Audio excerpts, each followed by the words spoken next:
dans cette deuxième partie de vidéo, nous allons parler cahier, livre, photocopie. Il est affolant le nombre de photocopies que l'on voit et que l'on fait au quotidien dans les écoles. Tous les exercices, toutes les leçons, les documents, beaucoup d'éléments en classe sont photocopiés le matin avant l'arrivée des élèves et nous distribuons au cours de la journée un nombre incalculable de photocopies. Alors, comment réduire ce nombre de photocopies? Comment réduire également le nombre de cahiers? Alors, pour cela, je me suis tourné vers l'école d'autrefois. L'école d'autrefois que j'affectionne toujours autant et qui a en fait les solutions à une école un petit peu plus écologique. Donc, en réduisant les déchets, notamment les déchets papier, et en réduisant les déchets plastiques. Bon là, il ne va pas y avoir vraiment besoin de parler de déchets plastiques, ça va être plus les déchets papier. Alors, pour commencer, le nombre de cahiers. Alors aujourd'hui, le nombre de cahiers, il est environ une dizaine, d'accord, cahiers classeurs. Les élèves ont un nombre incalculable de cahiers et de classeurs à l'école. Et si on se retourne vers l'école autrefois, on se rend compte qu'il y a très peu de cahiers. Et on peut tout à fait remettre en place ce système de cahiers. Donc un nombre vraiment très petit de cahiers, hein, quelques-uns. Le premier, c'est le cahier du jour. Alors, en voici un exemple ici que j'ai rempli moi-même. Donc dans ce cahier, vous avez les calculs, les problèmes, la grammaire, les dictées, les rédactions. Tout s'y trouve à l'intérieur, dans tous les exercices de la journée. Alors, il suffit d'écrire la date, d'écrire le nom de la discipline et de tirer un petit trait entre chaque discipline. Donc un cahier qui va remplacer les cahiers de rituels, les cahiers d'exercices de français, cahiers d'exercices de maths, cahiers de problèmes, cahiers de dictée, cahiers d'écrivain.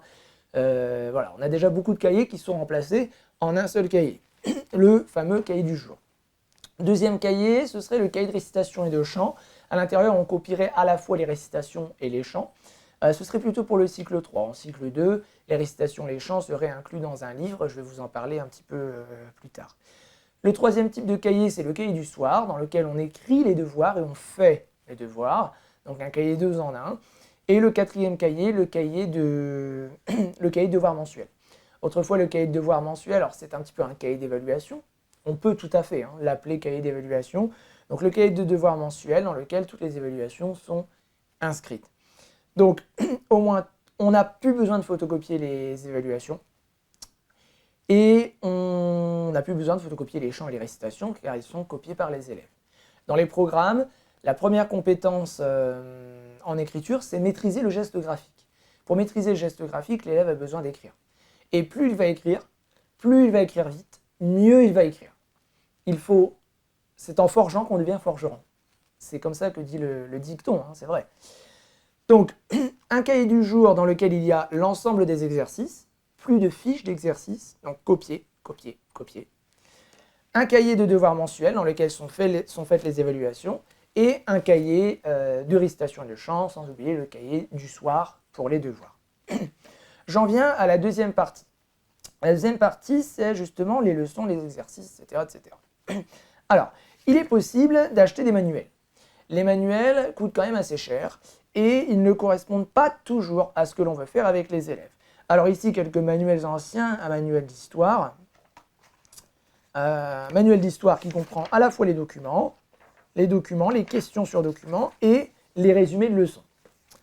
Un livre ici ancien de calcul qui comprend à gauche la leçon et à droite les exercices. Alors, on peut s'inspirer de cela et les mettre en place dans les classes. Alors, j'ai commencé à écrire des petits livrets comme ça, donc qui à l'intérieur reprennent. Donc, alors là ici il y a un texte, une petite phase de modelage. Je parlerai de la pédagogie explicite dans d'autres vidéos. Allez voir dans la playlist pédagogie explicite. La leçon, les exercices ici, les devoirs et les préparations de dictée. Donc ici c'est un livre de français, il y a tout à l'intérieur. La leçon, les exercices, les préparations de dictée. Cela évite, 1, de photocopier les mots de dictée à préparer ou les dictées à préparer. 2, ça évite de distribuer des leçons ou même de faire copier des leçons. En cette fin d'année, quand on a avec les élèves défait leur classeur, d'histoire, de géo et de sciences, certains d'entre eux m'ont dit « Mais monsieur, on a travaillé pour rien. On a tout écrit toute l'année pour pas grand-chose puisque tout part à la poubelle. » Et dans ma tête, je me suis dit « Mais c'est vrai, vous avez raison les enfants. Vous avez écrit plein de choses. Tout part à la poubelle, c'est une tonne impressionnante de déchets.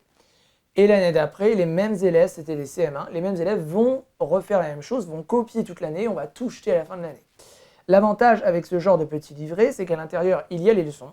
Les leçons, oui, elles sont à l'intérieur, elles sont apprises par les élèves, et l'année d'après, on récupère le livret, et les années suivantes, les élèves, hop, apprennent les mêmes leçons. Pareil pour l'histoire, la géo et les sciences. Ici, vous avez les documents, et hop, je vais y arriver. Après, ici, vous avez le résumé de leçon. Le résumé de leçon qui est à apprendre. Mais au moins, tout ça n'est pas photocopié. Et d'année en année, les élèves vont pouvoir s'en resservir. Alors, certains vont dire, oui, mais il faut qu'ils copient. Oui, mes élèves copieront, mais d'une autre manière. Si je ne donne pas de photocopie, oui, ils vont recopier les énoncés de problèmes. Ça va leur prendre une page. C'est l'équivalent de la leçon d'histoire qu'ils n'ont pas copiée. Oui, ils vont copier les dictées, les rédactions, les consignes, ils vont tout recopier.